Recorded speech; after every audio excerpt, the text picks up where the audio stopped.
Episode की शुरुआत में जिन डॉक्टर लिन से मिलती है और उनके साथ कंपनी की ओर जाने लगती है, पर तभी जिन एक और कार देखती है जो कि इनका पीछा कर रही थी। ये देखकर डॉक्टर लिन कहता है कि कार फ्यूनरल होम से ही हम दोनों का पीछा कर रही है। फिर वो उन्हें डिस्ट्रैक्ट करने की कोशिश करता है, लेकिन वो गाड़ी इनका पीछा नहीं छोड़ती।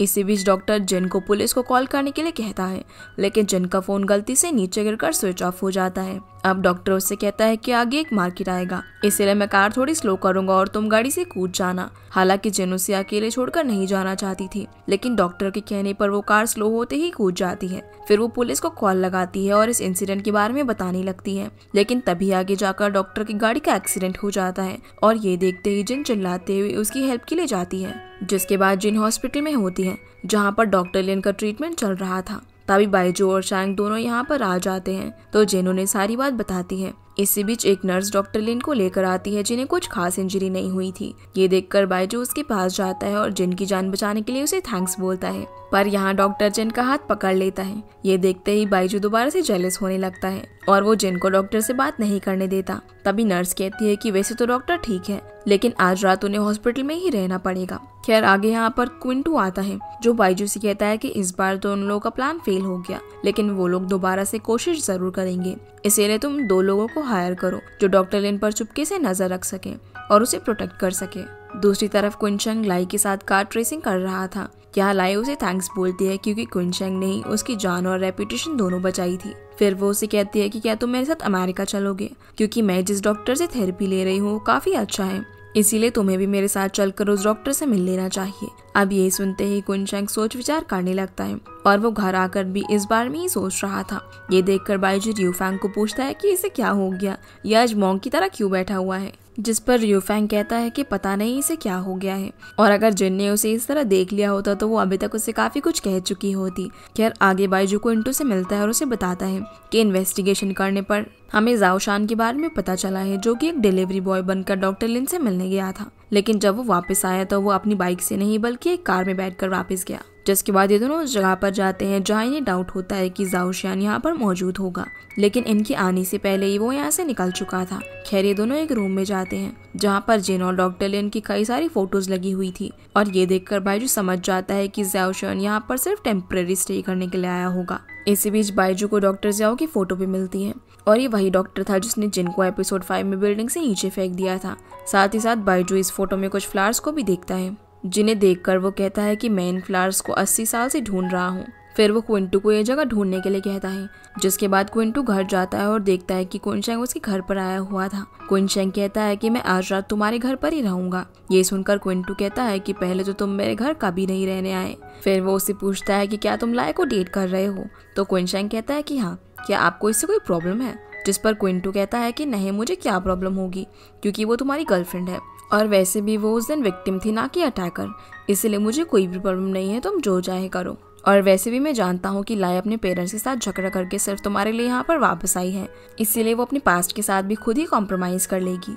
जिसके बाद रात को क्विंटू अपने पेट डॉग की आवाज सुनता है जो कि काफी ज्यादा भौंक रहा था। फिर वो बाहर जाकर देखता है तो उसके डॉग को किसी ने मार डाला था। इसी बीच रियूफैंग भी यहाँ पर आ जाता है और ये डॉग की हालत देखकर काफी शॉक में थे। अगले दिन क्विंचेंग लिया के साथ एक पार्टी में जाता है जहाँ पर ये सभी काफी एंजॉय कर रहे थे, लेकिन इसी बीच क्विंचेंग की एक जूचेन नाम के आदमी से फाइट हो जाती है क्योंकि वो लाई के साथ फ्लर्ट करने की कोशिश कर रहा था। जिसके बाद हम रियूफैंग और क्विंटू को देखते हैं जो कि एक हेल्थ केयर हॉस्पिटल में आए हुए थे। इस हॉस्पिटल को देखकर रियूफैंग कहता है कि ये हॉस्पिटल है या फिर कोई जेल, तो क्विंटू कहता है कि ये कंपलसरी मेडिकल ट्रीटमेंट के लिए बेस्ट हॉस्पिटल है। दरअसल अब क्विंचेंग को इस हॉस्पिटल में एडमिट किया होता है क्योंकि उसकी हालत काफी खराब हो चुकी थी। रियूफैंग कहता है कि शायद मुझे क्विंचेंग को लाई के साथ डेट पर नहीं जाने देना चाहिए था, और शैंग बिल्कुल सही कह रही थी कि रिलेशनशिप में आने के बाद क्विंचेंग के अंदर हार्ड इमोशनल चेंजेस होंगे। खैर आगे ये दोनों अंदर जाते हैं और क्विंचेंग से मिलते हैं, जहाँ रियूफैंग को उसकी ये हालत देखकर काफी बुरा लगता है। वो उसे कहता है कि तुम चिंता मत करो, मैं जल्द से जल्द तुम्हें यहाँ से घर लेकर जाऊंगा। फिर क्विंटू उसे कहता है कि फिलहाल के लिए तुम यहाँ पर आराम से रहो और मैं बाद में तुमसे जूचैन के बारे में बात करूंगा ताकि हम उनकी फैमिली के साथ कॉम्प्रोमाइज कर सके। अगले सीन में हम बाइजू को देखते हैं जो कि जाओ की फोटो में उन फ्लावर्स को देख रहा था। तभी जिन उसके पास आती है तो बाइजू से डॉक्टर लिन का हाल चाल पूछता है। फिर वो उससे पूछती है कि क्या तुम डेस्टिनी पर बिलीव करते हो। तो बायजू कहता है कि 1941 में मैं अपनी फैमिली के साथ रहने के लिए वापस जा रहा था, लेकिन मैंने जाकर देखा कि मेरी पूरी फैमिली उस वॉर में खत्म हो चुकी थी, जिसके बाद मैंने अपना होम टाउन दाओ क्वेंग के नाम कर दिया और खुद अब्रॉड चला गया। लेकिन वहाँ भी मुझे अपने सवालों के जवाब नहीं मिले और मैं हर टाइम अपने होम टाउन को काफ़ी मिस करता रहा। तब जाकर मुझे पता चला कि होमलेस होने पर कितना बुरा फील होता है। ये सब बताते हुए वो थोड़ा अपसेट भी हो जाता है, तो जिन उसे चेयर अप करती है, जिसके बाद लाई रियूफैंग से मिलती है और उसे कुनचेंग का हालचाल पूछती है। तो रियूफैंग कहता है कि वो ठीक है और अब वो काफ़ी अच्छा परफॉर्म कर रहा है, लेकिन मुझे नहीं लगता कि वो ठीक है और शायद वो हमें सिर्फ कंफर्ट दे रहा है, क्योंकि उस हॉस्पिटल को देखकर तो ऐसा लगता है कि मानो वो एक जेल में कैद हो, जहाँ उसके साथ हर टाइम कोई नर्स मौजूद होती है और अब मैं उसे वहाँ पर रहने नहीं दे सकता। फिर लाई कहती है कि ये सब मेरी वजह से ही हुआ है, इसलिए मैं जूशेन से बात करने की कोशिश करूंगी। ये सुनकर रियूफैंग कहता है कि उसकी फैमिली अनरीजनेबल है और वो सिर्फ तुम्हारा फायदा उठाएगा। तो लाई कहती है कि मैं तो सिर्फ कुनचेंग को अमेरिका ले जाने के लिए वापस आई थी, ताकि वहाँ पर उसका अच्छे से ट्रीटमेंट हो सके, और अगर ये इंसिडेंट ना हुआ होता तो आज हम अमेरिका में ही होते, क्योंकि कुनचेंग ने वादा किया था कि वो इस बारे में सोचेगा। जिस पर रियूफैंग कहता है कि अच्छा, तो वो तुम्हारे साथ जाना चाहता है, लेकिन उसने तो मुझे इस बारे में कुछ भी नहीं बताया। तो लाई कहती है कि शायद उसने अभी डिसीजन ना लिया हो, पर मैंने डिसीजन ले लिया है कि मैं उसे हर हाल में अपने साथ लेकर ही जाऊंगी, और इस इंसिडेंट के बाद मेरी फैमिली भी मुझे वापस अमेरिका जाने के लिए कह रही है, इसलिए मैं एक बार कुनचेंग से मिलकर इस बारे में पूछना चाहती हूँ। फिर रियूफैंग कहता है कि अगर तुम अब जूशेन से बात करने के लिए जा रही हो तो तुम पागल हो चुकी हो, क्योंकि वो सिर्फ तुम्हारा फायदा उठाएगा, और ये पता चलने पर कुनचेंग भी परेशान होगा। तो लाई कहती है कि क्यों ना तुम मेरे साथ उससे मिलने चलो और तुम बस बाहर मेरा वेट करना, अगर कोई प्रॉब्लम होगी तो मैं तुम्हें बुला लूंगी। अब रियूफैंग उसकी बात मान जाता है। फिर लाई, रियूफैंग, शांग और जू ये सभी उस हॉस्पिटल में जाते हैं जहाँ पर जूचेन एडमिट था। वो उसके पास जाती है और उससे बात करने की कोशिश करती है। वहीं रूम के बाहर जू और रियूफैंग दोनों बैठे हुए थे, जहाँ पर जू रियूफैंग को बस देखे जा रही थी। तभी जू का भाई जोजो यहाँ पर आ जाता है और रियूफैंग के साथ फाइट करने लगता है। दरअसल उसके भाई को लगता है कि शायद रियूफैंग यीजू के साथ फ्लर्ट करता है, बल्कि उसकी बहन तो काफी इनोसेंट होती है। जिसके बाद हम ग्रैंडमा को देखते हैं, जो कि रियूफैंग पर काफी चिल्ला रही थी, क्योंकि पहले ही इतनी प्रॉब्लम चल रही थी, ऊपर से रियूफैंग भी लोगों के साथ मारपीट कर रहा था। फिर आखिर में वो उसे फ्रांस जाने के लिए कहती है, क्योंकि अगर वो यहाँ पर रहा तो और भी ज्यादा ट्रबल क्रिएट करेगा। हालांकि रियूफैंग जाना नहीं चाहता, लेकिन उसकी ग्रैंडमा और उसके अंकल उसकी एक नहीं सुनते। जिसके बाद वो यहाँ से जा रहा होता है और उसके साथ 2 बॉडीगार्ड्स भी थे। इसी बीच शांग उससे मिलने आती है, तो रियूफैंग उसे इशारे में कुछ कहता है, इसीलिए वो यहाँ से चली जाती है। तभी रियूफैंग वॉशरूम का बहाना बनाता है और वापस से कंपनी में चला जाता है। अब ये दोनों बॉडीगार्ड भी उसके पीछे जाते हैं। तभी हम देखते हैं कि शांग लड़का बनकर रियूफैंग की हेल्प करने के लिए आई होती है और वो रियूफैंग के साथ मेंस वॉशरूम में चली जाती है। वहीं दूसरी ओर गार्ड्स रियूफैंग को चेक करने जाते हैं, तो वॉशरूम से चैंग बाहर निकलती है और इन्हें डिस्ट्रैक्ट करने लगती है। इसी बीच रियूफैंग एक लड़की की तरह बनकर वॉशरूम से बाहर आ जाता है और ये दोनों बॉडीगार्ड्स को बेवकूफ बनाकर यहाँ से चले जाते हैं। अगले सीन में क्विंटू बायजू से मिलने आता है और उसे बताता है कि मैंने उस फोटो वाले हॉस्पिटल को ढूंढ लिया है। ये सुनते ही बायजू को कुछ होने लगता है और वो तुरंत क्विंटू के साथ उस जगह पर जाता है, जहाँ इन्हें एक पर्सन मिलता है जो इन्हें बताता है कि यहाँ पहले एक हॉस्पिटल हुआ करता था और काफ़ी लोग यहाँ पर इन्वेस्टिगेशन करने आते थे, लेकिन हॉस्पिटल के बंद होने के बाद लोगों का आना जाना काफ़ी कम हो गया। फिर बायजू आगे बढ़ता है और वहाँ लगे फ्लैट्स को देखने लगता है। तभी उसके हार्ट में काफ़ी पेन होता है, क्योंकि इस जगह पर काफ़ी रेडिएशन थी। वो पर्सन इन्हें बताता है कि जिन लोगों के अंदर फिजिकल वीकनेस होती है उन्हें अक्सर इस तरह की प्रॉब्लम होती है और उनकी बॉडी पर रेड कलर के मार्क्स भी आ जाते हैं, इसीलिए तुम फटाफट से यहाँ से निकल जाओ। जिसके बाद ये दोनों यहाँ से वापस जा रहे होते हैं, तो बायजू उससे कहता है कि हमें इस जगह का रेडिएशन लेवल टेस्ट करना होगा, जिस पर क्विंटू कहता है कि हम बिना वजह यहाँ का रेडिएशन टेस्ट नहीं कर सकते। तो बायजू कहता है कि मुझे जिस चीज़ की तलाश है वो शायद मुझे यहीं पर मिलेगी। फिर वो इस हॉस्पिटल के प्रेसिडेंट के बारे में पूछता है, तो क्विंटू बताता है कि उसकी तो जेल में ही मौत हो गई थी और उसकी फैमिली भी मिसिंग है। यही नहीं, काफ़ी पेशेंट आज भी उसे ढूंढ रहे हैं। इसी बीच बायजू के पास जिन की कॉल आती है, जो कि उसे सर्विस हॉल के पास मिलने के लिए कहती है। फिर ये दोनों वहाँ पर पहुँचते हैं, जहाँ जिन बायजू को वही सेम फ्लावर्स सिखाती है और बताती है कि इन फ्लावर्स के सीड मुझे डॉक्टर लिन ने दिए थे और ये रिसेंटली ही ब्लूम हुए हैं। ये सुनकर ये दोनों शॉक हो जाते हैं और अब इन्हें डॉक्टर लिन पर ही शक होने लगता है। खैर आगे बायजू और जिन घर पहुँचते हैं, जहाँ पर बायजू का अंकल आया हुआ था। वो इन्हें बताता है कि रियूफैंग भाग गया है और एक शांग नाम की लेडी ने उसे भगाने में हेल्प की थी। साथ ही साथ मैंने उसके क्रेडिट कार्ड रिकॉर्ड्स को भी चेक किया है, जिसमें पता चला है कि उसने यूनाइटेड स्टेट्स के लिए टिकट खरीदी है। जिसके बाद बायजू और जिन अकेले में बात कर रहे होते हैं। बायजू उससे पूछता है कि तुम्हारे हिसाब से डॉक्टर को उन फ्लावर्स और जाओ के बारे में क्या पता होगा। तो जिन कहती है कि डॉक्टर लिन उन फ्लावर्स को एक्सपेरिमेंटल फील्ड से लेकर आया था और इस यूनिवर्सिटी का प्रेसिडेंट जैंग है। यही नहीं, डॉक्टर ने मुझे ये भी बताया था कि वो लोग उन फ्लावर्स को कहाँ ग्रो करते हैं, जिसे देखने के लिए हम लोग साथ में जाएंगे, क्योंकि बायजू तो खुद डॉक्टर को इस बारे में नहीं पूछ सकता था, इसीलिए ये काम जिन को ही करना पड़ रहा था। ये सुनकर बायजू काफी खुश हो जाता है। फिर ये दोनों किस करते हैं।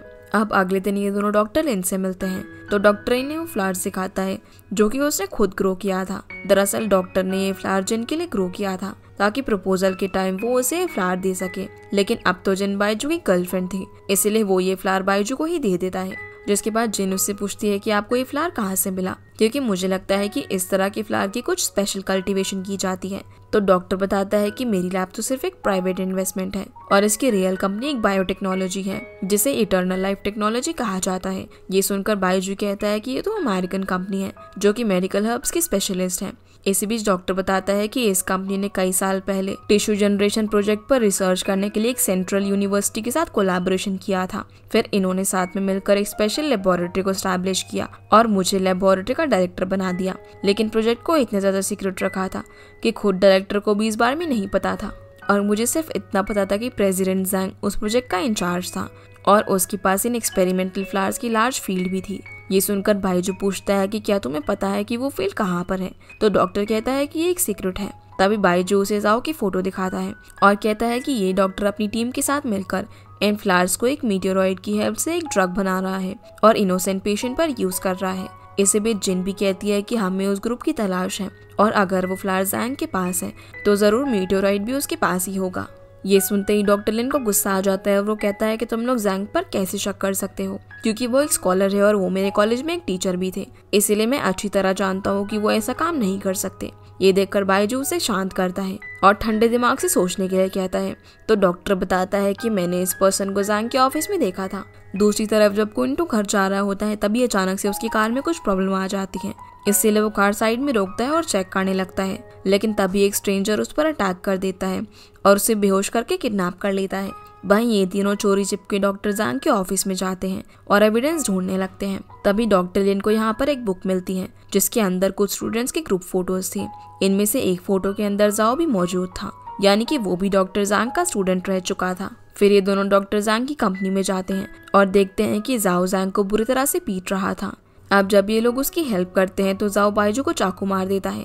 ये देखकर डॉक्टर टेंशन में आ जाता है और जिन को एम्बुलेंस बुलाने के लिए कहता है, लेकिन जिन एम्बुलेंस नहीं बुलाती क्योंकि उसे पता था कि बायजू के अंदर हीलिंग पावर्स हैं। अगले ही पल उसका घाव अपने आप ही ठीक हो जाता है और ये देखकर डॉक्टर तो काफी शॉक था। जिसके बाद लिन जाओ उससे पूछता है कि तुम डॉक्टर जैंग को क्यों मार रहे थे। तो वो बताता है कि मुझे शक था कि वो अब मेरी हेल्प नहीं करेगा और शायद वो पुलिस को सब बता देगा, इसलिए मैं उसे मार रहा था। खैर आगे ये लोग जाओ को रस्सी से बांध देते हैं और एक गार्ड को उस पर नजर रखने के लिए कहते हैं। फिर डॉक्टर लिन इन दोनों को उस लेबोरेटरी में लेकर जाता है जहाँ वो मीटेओरॉइड मौजूद था, क्योंकि मार खाने के बाद जाओ ने इन्हें सब कुछ बता दिया था। अब यहाँ एंटर होते ही बायजू के हार्ट में काफी पेन होने लगता है और वो कहता है कि ये मीटेओरॉइड तो पहले काफी बड़ा था। ये सुनकर डॉक्टर पूछता है कि क्या तुमने पहले भी इसे देखा था। तो बायजू कहता है कि हाँ, मैंने इसे 80 साल पहले देखा था और मैं इसे कुछ वापस देना चाहता हूँ। फिर वो उसे टच करने के लिए आगे बढ़ता है, लेकिन वो मीटेओरॉइड ग्लास के अंदर रखा हुआ था। अब ये सब देखकर डॉक्टर उससे पूछता है कि आखिर तुम कौन हो। तो बायजू से बताता है कि 80 साल पहले एक एक्सीडेंट के दौरान इस मीटेओरॉइड से मेरे अंदर एक एलिमेंट एंटर हुआ था, जिसके बाद मैं इमोर्टल हो गया और मेरे अंदर हीलिंग पावर भी आ गई, लेकिन अब मैं इसे वो एलिमेंट वापस करना चाहता हूँ। ये सुनकर डॉक्टर कहता है कि तुम्हारा मतलब तुम अपनी इमॉर्टैलिटी को छोड़ रहे हो। तो बायजू कहता है कि हाँ, क्योंकि मैं पिछले 100 सालों से जी रहा हूँ और अब मैं अपनी इस लॉन्ग लाइफ से परेशान हो चुका हूँ, लेकिन मुझे नहीं पता कि ये एलिमेंट्स मेरे अंदर से कैसे निकलेंगे। पर जब मैंने इस ग्लास को टच किया तो ऐसा लगा कि मानो वो एलिमेंट मेरे अंदर से बाहर निकलने के लिए बिल्कुल रेडी हो। तभी जिन डॉक्टर को पूछती है कि क्या आप इस ग्लास को ओपन कर सकते हो। तो डॉक्टर कहता है कि ये एक रेडिएशन प्रोटेक्टर है और अगर मैंने इसे ओपन किया तो ये 10 सेकंड के अंदर पूरी बिल्डिंग को अलर्ट सिग्नल भेज देगा और यहाँ पर पुलिस आ जाएगी और इस मीटेओरॉइड को अपने साथ ले जाएगी। फिर वो बायजू को कहता है कि तुम्हें 10 सेकंड के अंदर इसे टच करना होगा, लेकिन ये काफी ज्यादा रिस्की है क्योंकि मुझे नहीं पता कि इसे टच करते ही क्या एक्टिविटी होगी और इससे तुम्हारी जान भी जा सकती है, इसीलिए तुम खुद को मेंटली प्रिपेयर कर लो। फिर डॉक्टर बाइजू को स्विच बताकर यहाँ से चला जाता है ताकि ये दोनों सही डिसीजन ले सके। बाइजू यहाँ पर काफी इमोशनल हो जाता है और वो जिन को कहता है कि मैं सोचता था कि शायद तुम पहले इस दुनिया से चली जाओगी, लेकिन अब लग रहा है कि शायद मैं गलत था। तो जिन कहती है कि ये तो सिर्फ पॉसिबिलिटी है, अभी कंफर्म नहीं है, इसीलिए फिलहाल ऐसी बातें मत करो और हो सकता है कि अभी भी पहले मैं ही मर जाऊं। फिर वो उसे हक करता है और जिन काफी इमोशनल होते हुए बाहर आ जाती है, लेकिन तभी बाइजू भी बाहर आ जाता है और जिन को किस करने लगता है।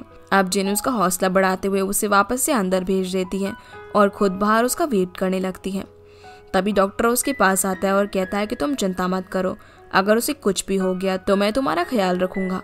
और ये एपिसोड यहीं पर खत्म हो जाता है। तो गाइस ये थी आज की वीडियो एंड आई होप आप लोगों को ये वीडियो पसंद आई होगी, तो इस वीडियो को लाइक कर चैनल को सब्सक्राइब जरूर कीजिएगा। आपसे फिर मिलते हैं अगले एपिसोड में, तब तक के लिए गुड बाय।